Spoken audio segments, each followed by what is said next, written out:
নমস্কার। বিশ্বকবি রবীন্দ্রনাথ ঠাকুরের লেখা কৃপণ।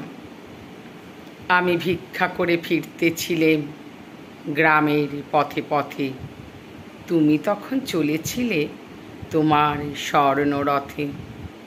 অপূর্ব এক স্বপ্ন সম লাগতেছিল চক্ষে মম, কি বিচিত্র শোভা তোমার, কি বিচিত্র সাজ। আমি মনে ভাবতেছিলেম, এই কোন মহারাজ, আজি শুভক্ষণে রাত পোহালো। ভেবেছিলেম তবে আজ আমারে দাঁড়ে দাঁড়ে ফিরতে নাহি হবে। বাহির হতে নাহি হতে কাহার দেখা পেলিম পথে। চলিতে রথ ধনধান্য ছড়াবে দুই ধারে, মুঠা মুঠা কুড়িয়ে নেব নেব ভারে ভারে। দেখি সহসা রথ থেমে গেল আমার কাছে এসে, আমার মুখ পানে চেয়ে নামলে তুমি হেসে।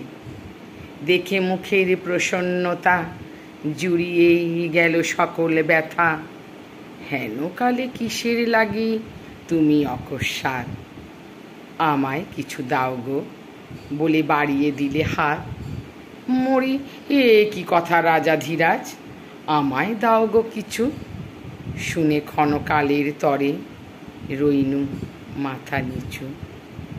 তোমার কি বা অভাব আছে ভিখারি ভিক্ষুকের কাছে, এ কেবল কৌতুকের বসে আমায় প্রবঞ্চনা। ঝুলি হতে দিলেন তুলে একটি ছোট কণা, যবে পাত্রখানি ঘরে এনে উজাড় করি।